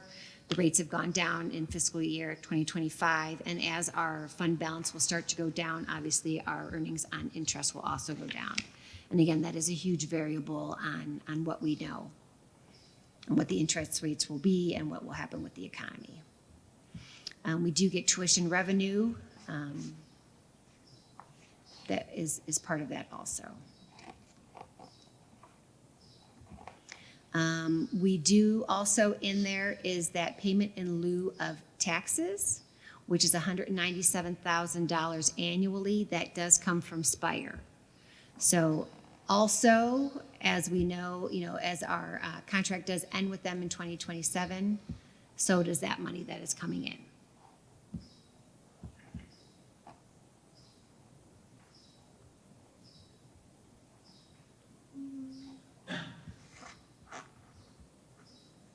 Okay, so this is other sources. We did have a spike in 2021. We did get a refund of a prior year expenditure. So these are, a lot of times we will bill things out at the end of the year. So when that money does come in, it goes towards this. So, we used to have pay to participate. So when those came in late, instead of, taking in the income into that current year, if it was for a prior year, we did put it towards into these into this fund to account for it. So here we go, expenditures. As we know in schools, the largest expenditure to run a school is that personnel, so it's salaries and benefits. Between that, it's about 79%. Purchase services for us is about 14%, and supplies, capital, other debt is about 7% here. We'll kind of go through, touch on each of these and what makes up those, but as we know, expenditures are going to, increase because nothing stays the same as we're purchasing anything nowadays. As we kind of talked about with, the stadium, and building it today is going to cost a lot less than building it, even next year or starting it. So we're going to keep going through and kind of touch base on personnel services. So as I previously talked about, is that, those are based upon the collective bargaining agreements. And again, that it will be 3%. So there are steps in between each of the increases of those years. So it's not just a 3% increase over the years. Again, the steps are included in there. And so those are, again, collective bargaining agreement based. Going forward, years past fiscal year 27, I just used something that was comparable to what we've used in the past. We also do have coming in even this year, let me go back up to this, in 2025, you can see it's a little bit of a larger gap. Included in that, again, was the 3% increase, and in the past it was 2%. We also did have some salaries going to ESSER funds. So those salaries, ESSER is fully expended. The COVID funds are gone, so those funds did have to come back to the general fund. This year, we do have some student wellness funds in a fund that's outside the general fund that I was able to put some of our contracted nurses to. That money is gone at the end of this year, at the end of June, so those will also be coming back to the general fund. Do you know approximately what type of percentages apply to first step, like what it equates to? Offhand, without looking, I forget, but I can get you that. I'm just trying to see if I have it in here. I probably don't have what's in between them. It's built into the forecast, so yeah, I can definitely get you that. So again, how we kind of talked, again, this is on here. In the collective bargaining on OPSI, we did bring those up as we started to look at, all the different groups as a whole. OPSI did have a 10% increase for this year because, again, we did right size a lot of the salaries that were lower than other districts. Going to benefits, again, retirement is based upon, the salary. So Medicare is based upon salaries. So some of that, continues through. So also in there is going to be your health care benefits. As we know in this ever-changing world we're in, healthcare is increasing costs. So last year there was a 10% increase. And going forward, there also will be. Dental is self-funded, so there was no increase in there because that is holding steady. We do hold that in-house. We currently have a Council of Governments. It's a COG that helps us to keep our costs lower. Right now, in the CBAs, nothing has changed with the contribution rates between the employee and the employer. So we have been at 12% for the employee and 88% for the employer. When it comes to the collective bargaining, going forward, that might be something that we might try to increase the employee share, and we are probably one of the lower districts, that I know of with a 12% share for employees. So, to try to keep the cost down or reevaluate, the plan itself. So there are some cost-effective measures we can make going forward, but again, those would be done in a collective bargaining negotiation year. Here we go with purchase services, constitute 14.33%. I kind of have broken this down. There's different categories in our purchase services. We have professional and technical services. Those might be legal fees or contracting with professional development people. So that is our fastest growing category. So we are going to increase that from about $881,000 this last year to $1.1 million by the end of the 5-year period. Pupil transportation, again, is increasing, and also a small increase in tuition. So those would be, tuition is more for the special ed tuition outsourced. Mm-hmm. Supplies and materials, you're gonna need some explanation on this lovely graph. So we do have a larger increase for fiscal year 26 coming up, and an even larger one in fiscal year 2027. So again, the 2026 one, as you know, that curriculum for K-5 reading was passed at the last board meeting. That's an additional $425,000. So again, I kind of showed you where that expense is encumbered now. It's a purchase order now. It will be expensed in 2026. And then in speaking with Mr. Riley, to plan ahead even for 2027 so we know where we're at, we are looking at a K-12 math curriculum, which will be about $1.2 million. So that is also built into 2027. So, even though these things don't happen yearly, we do like to, we do know that this is coming up in 2027. So I wanted to get this on now. So, there were no surprises as this keeps, it doesn't just show up one day and go, well, we should have known, we need to plan better. So, as soon as we know about a curriculum that's going to be updated, we want to get that on the forecast for you. So again, kind of saying general supplies are going to be increasing here. And the biggest one obviously is in the textbooks. So, in that cost of the $425,000, there is about $50,000 of that is going to go into professional development, which is going to go up to that purchase service. And down here, we have both physical textbooks and we have electronic subscriptions, and both of those would fall into that $520,000.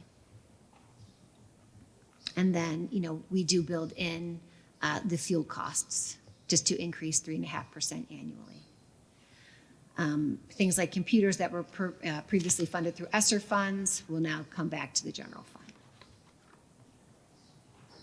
And even though we like to think of a computer as equipment, it is actually, in our world, a supply because it does not have a useful life more than 5 years. Our capital outlay, so again, that is buildings, lands, improvements of grounds, equipment. Even though it does say computers and technology, the state of Ohio does not view computers as an equipment. So we have moved them out and we put them in as supplies. But you will also see this lovely increase here that we have going forward. Again, as previously stated, even in the November forecast, the PI levy did not pass. So those permanent improvements are now brought over to the general fund. So this year, with improvements that we made, plus the purchase of one bus, and we do have 2 buses at least going forward also.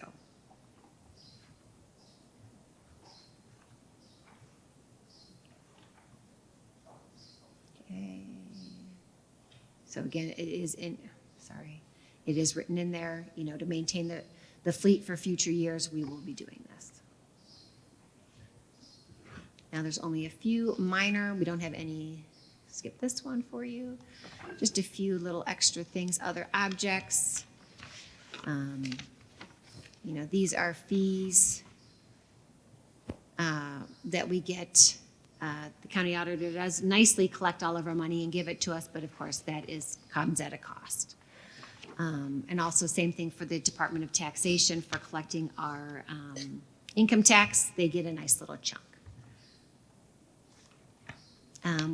Again, 2025, if I go back up here, shows a little bit higher.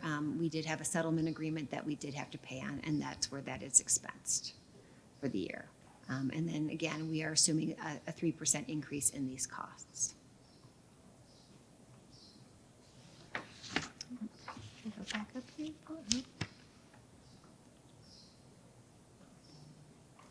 Other financing. So these are going to be our transfers. So this will cover any expenditures in our athletic fund. We cannot have a negative balance in our athletic fund.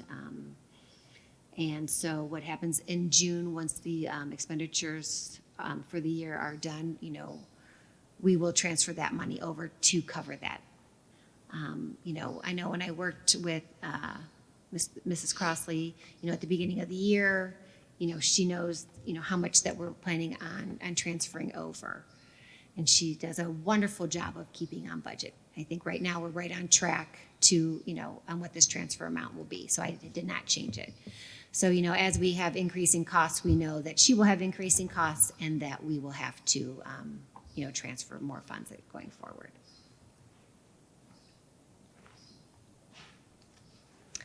Also included in last year's was a transfer for the negative lunch balances.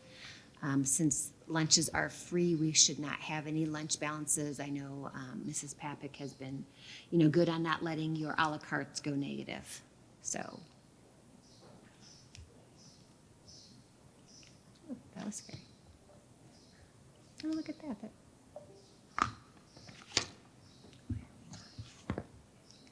That was pretty much the end of it. So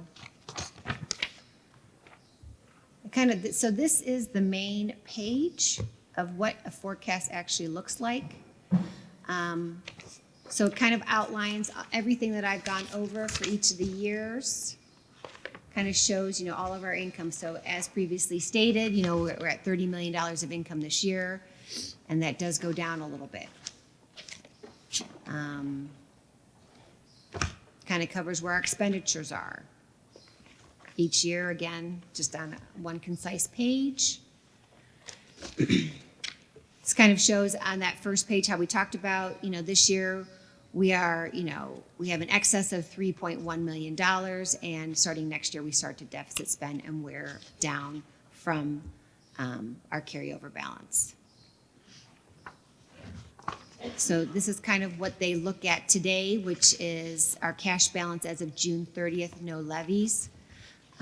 So this is, where the auditor of state will look at if we start to go negative in years 4 and 5, they will start to kind of put you on a little bit more where if we are negative, 2 years out, the state will start to get involved with our finances.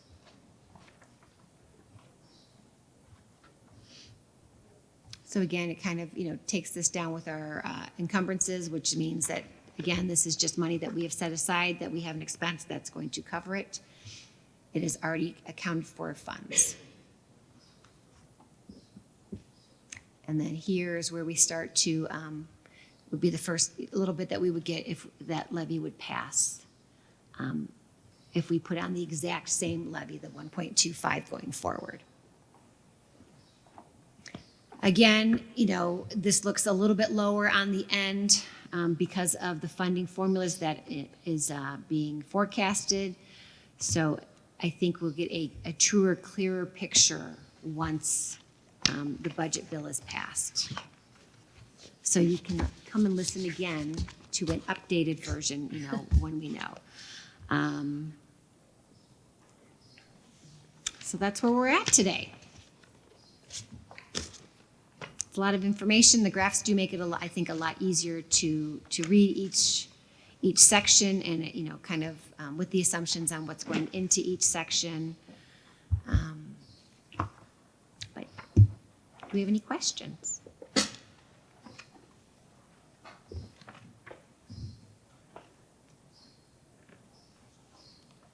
Shelley, excuse me, did you do any modeling based on the House's budget proposal? Or did you just strictly? I do have other forecasts. Yes, I do have those, what it would look like. I had a little snafu on one section that I was working with my forecasting. The one that I did have a module of too would be if they had the carryover of the 15% and we did not have a plan for those funds. So I think come June, we are currently working on a capital plan. So that way that fund, we can go ahead and set aside money on things that we know that, are expensive. We have these great buildings that once we're new, that will no longer be new. So, we need to be proactive on repairing those. So we can set aside that money and go ahead and do that. Okay. And get that, so that, even though our fund balance may be this year, take some of it and move it out so it's protected to fund these large improvement projects. I know, we're looking at the roof at the high school, and talking to Mr. Ola at the bus garage, having the parking lot asphalted, because when you have that gravel, the undercoating will only protect it so much from the elements without rusting the underneath of the buses. Things that really need to be done to protect our equipment and our assets of the district. Mm-hmm. Okay. Thank you. I have a quick question. Had you been contacted by anyone, either a state senator or state house member, about what impacts either the House bills that are proposed or the governor's budget will impact our schools with? They've not contacted me. They have not? No. Okay, because I know they spoke to 72 districts. I just wanted to Yes. see if we had maybe been No. one of them.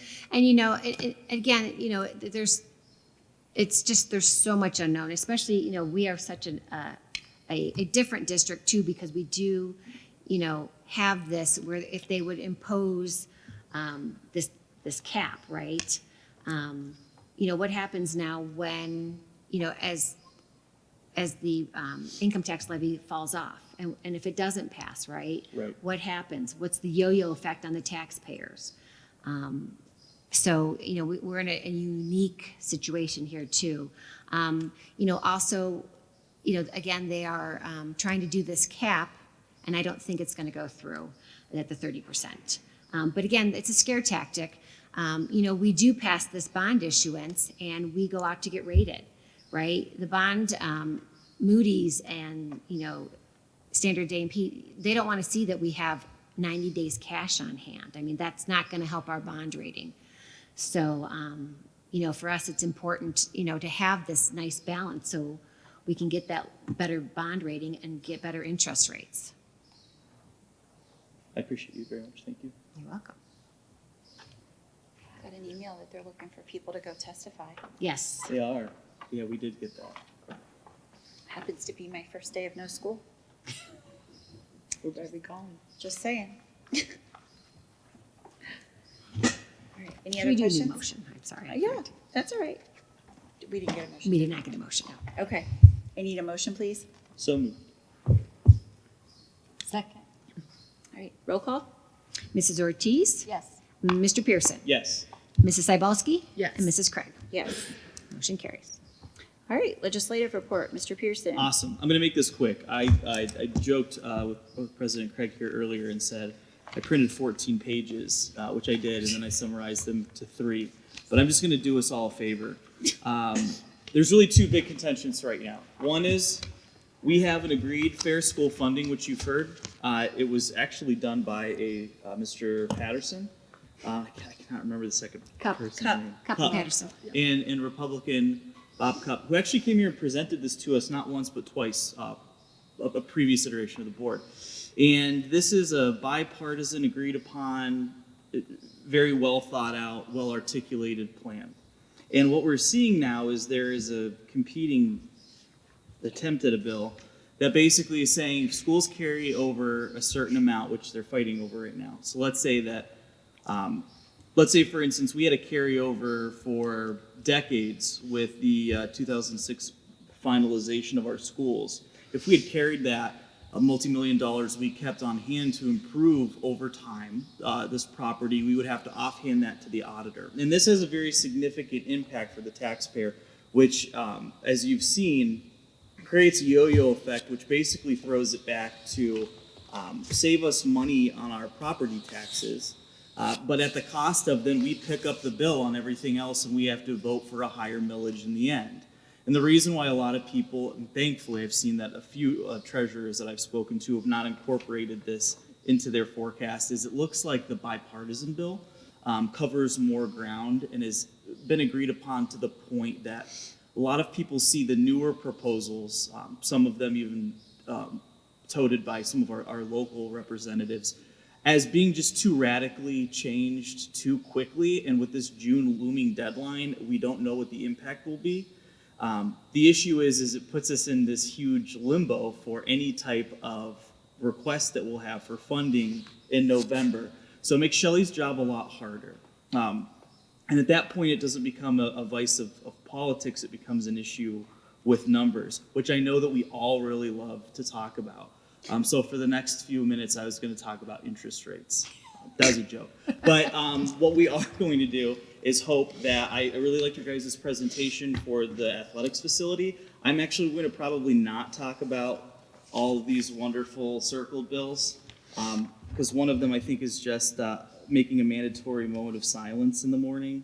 But I do want to focus on, we are going to be really, really detailed and very focused and concerted on our efforts to understand financially what it holds if the fair school funding plan is changed and if carryovers are taken care of. Long way to say, I have no idea which way they're going to vote. I really hope it's the fair school funding. I'm going to be paying attention to that. So thank you guys. ATAC? Yes, so our award ceremony is Friday night at Jefferson High School, and our new academies that are currently under construction are scheduled to be on time and on budget. So, and our robot took second place against Mentor. Ooh, So that's awesome. They did very well, and they did very well at nationals also. So we got to meet them and see it on Monday morning. It was very impressive, and they're very passionate about their project. awesome. There's a little bit of a funding difference between Mentor and our district, right? Just a little Mentor has huge corporate sponsors for their robot, so they said if they were going to lose to any team, it should have been Mentor, and that's who they lost to. So they were fine with that. Although they wanted first, they were okay. Second's better than third. As a Browns fan, there's always next year. Well, they took first last year. Oh, That's awesome. Yeah. Thank you. Yep. All right, it's time for public comments. If anybody want to join us at the microphone? See some students here. If you want to talk trash on the board, now's your time. Or tell us how great we are. Or, yeah. They're still sleeping from my forecast. It's okay. Okay. Board member reports, comments? Yes, so I had the pleasure of starting this morning here. Yay! I was at the scholarship assembly and it was wonderful. So I was here at 7:45 and I'm here after 7:45 tonight. So I did go to work in the middle though. So that was wonderful to see all of our graduating seniors and all the awards that they received. So that was awesome. And I had the pleasure of chaperoning the Cedar Point trip for the 8th grade choir. So that was an experience and adventure all rolled into a great competition. They received 4th overall and a superior rating. So that was wonderful. So yeah, Sweet. things are coming up roses everywhere. Good. Wonderful. I just want to say thank you to the administration at the middle school that the 7th graders got to go to Columbus to the State House and to the zoo. And I think I heard we hadn't had a field trip out of the middle school for at least 15 years. So that's exciting. I think that every student should get an opportunity to leave their school buildings at least once a year to go somewhere and see something. You don't know what you don't know is the model I always use when I talk about students especially. And getting kids exposed at the earliest age to things, even if it's riding on Route 90 to the Erie Zoo when you're in kindergarten. Imagine how excited you are to leave, go with your peers, and then it's to being in 7th grade and getting to go to Columbus and spend the day meeting representatives and learning about our government, and then also getting to go to the zoo again. So I commend Mr. Poland and Ms. Carnett for pulling that together, and they're working on an 8th grade trip. So these kids in 7th grade could be the keep it moving for field trips class, which would be amazing. But it's not easy to pull trips like that off, and it takes a lot of commitment to what you want to do. And I saw the pictures; it looked fantastic. Yeah. I mean, I'm so excited for those kids, and hopefully we can get the energy to provide that kind of experience for all of our kids in some fashion. So that was awesome to see. Yeah, and then I was at the assembly yesterday for the awards for the year, and yeah, we have amazing students doing amazing things, and keep up the good work. Yeah. Keep up the good work. Doing all the things. Yeah, I didn't get to go to, we had the top 25 breakfast. I wasn't able to go. Jerry was able to go, but I saw pictures. It looked great. Got to see all the that kids. was great, I too. know they got celebrated. That was wonderful. We had I think our last board meeting was before the spelling bee, right? Oh yes, Yes, it was. Yes, we went to the spelling bee, the adult spelling bee. That was a time. It was a little bit harder than I anticipated. It was just a tad. They certainly didn't cut us any breaks. No slack was given to any of us, I will say. And we couldn't hear anything. And we don't know if it's just because we're old and can't hear, or like if the microphone was over. But we were like in this alcove and we're like, what? What was can you use it in a sentence? What was the origin? We're like, we don't know what you're saying. But we had a really good time. It was a lot of fun. We'll definitely do that again. Let's see what else. There was Staff Appreciation Week. There was all kinds of stuff I saw posted about that. Principals and PTOs and buildings and luncheons and taco bars and all that jazz. Looked really good. I got an email from, I know everybody's going to jump on this opportunity. So I got an email from the gentleman, and I know his last name is Shannon, but that owns the Mini Mart in Sean. Oh, Sean Shannon. Yeah. Okay. So he does this, I've never been to this, but it's the kids' nickel day that they do for the day after, it's the first day of summer vacation. So he said, looking for some help, we have our kids' nickel day on Friday, June 6th. We asked for 2 things. 1, we have a pie in the face booth, and we're looking to see if teachers can participate so kids can pie their teacher. He said, under union contract, the teachers are scheduled. Can they leave and attend Kids' Day? So I said, maybe we could ask to see who's interested in doing it and make arrangements that way rather than just, everybody leaving the building and having 100 teachers there to get a pie in the face. I don't know what that looks like, but we could see. And then he said also looking for board members to attend and be a part of this community event. And some might also volunteer for a pie in the face. So if anybody was, I just thought I would bring it up because I know they're very supportive of they will host car washes and do all the things for the sporting events and whatnot. So if anybody's interested in going and volunteering and working for any period of time for that, let me know. And it truly is a nickel. I know, he said everything is a nickel. Every single thing there is 5 cents. So I'm kidding. I've never. It's a really cute event. All right, I've never seen that, but. Pie in the face isn't that bad.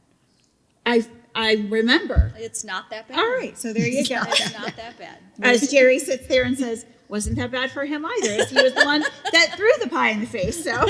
Where is this being held at? So it's the Shannon's Mini Mart, and it's over in Austinburg, right at 307 and 45. So. And then the other topic that I wanted to bring up and discuss, and I did, and this isn't a rah-rah topic, but I wanted to bring it up and discuss in open session was the evaluation piece, because we've been working as a board trying to come up with the evaluation tools to get this process started in our district because it was lagging. So earlier this year, we started working on what we wanted that to look like for our superintendent. And we started with the superintendent because we knew we were going through the hiring process. So we all sat down, Mr. Riley included, and we started looking at the evaluation system. So OSBA, which is the Ohio School Board Association, they provide the bones of what a good evaluation would look like. And it's tiered, and it's very much in line with OTES, which is the state teacher evaluation system. So they go hand in hand, and they work pretty well together.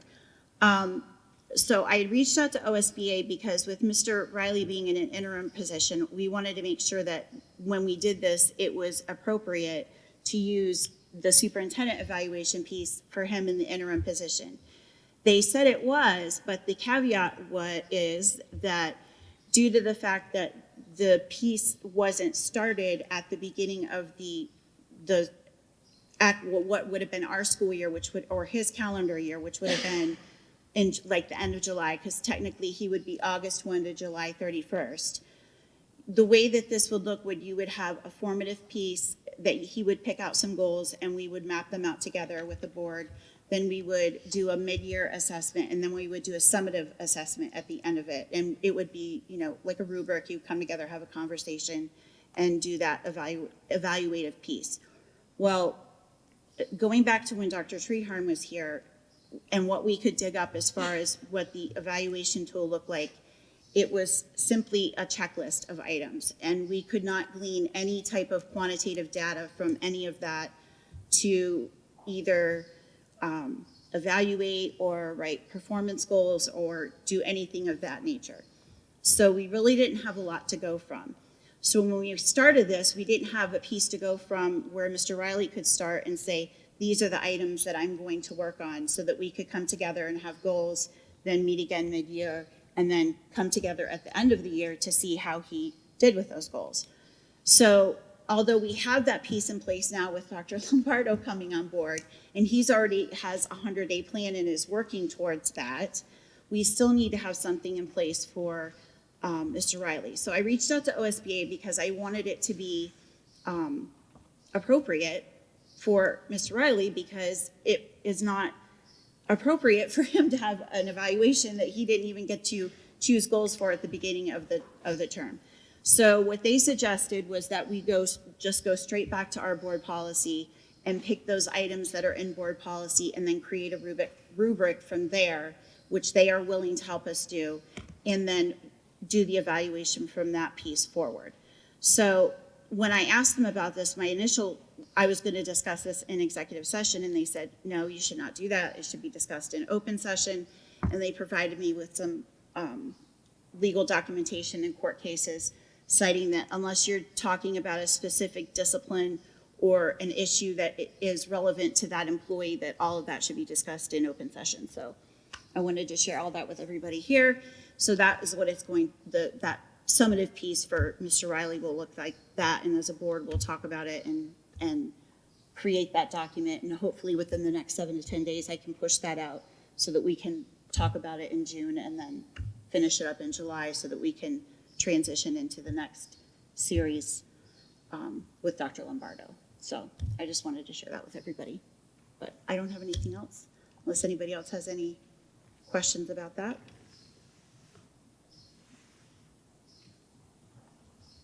Nope. All right, that's all I have.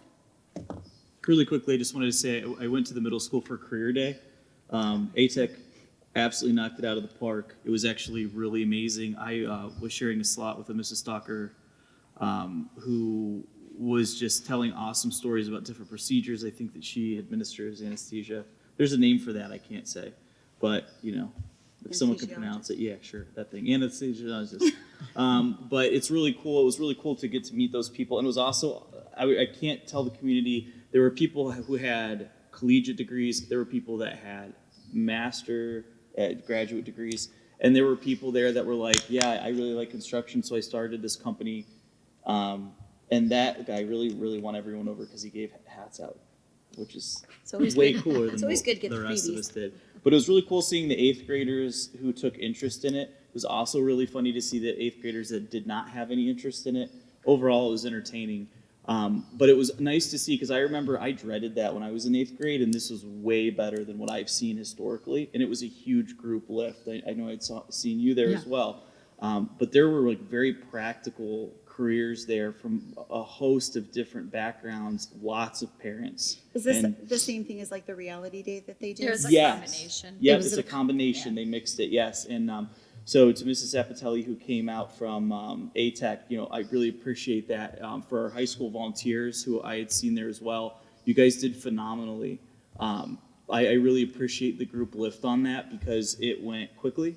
It was interesting and it seemed to breeze by, which is a good combination when trying to keep children's attention about careers. When you're saying, here's $2,000 and here's all the bills you have to pay. Well, when he handed those hats out, everybody's hand went up. But before he handed the first hat out, because that was in my room, the first hat took a lot to get a volunteer. The next 5, immediate hands. Yeah. The whole class. Yeah, we got buried by that. That guy won that day. Yes. For sure. I needed hats. Yeah. All right. Good.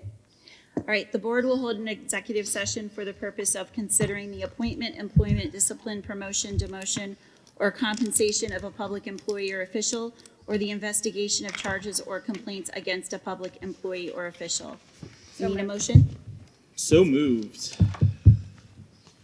Second. Roll call, please. Mr. Pierson? Yes. Mrs. Cybulski? Yes. Mrs. Krieg? Yes. And Mrs. Ortiz? Yes. Motion carries. We will not be returning after executive session.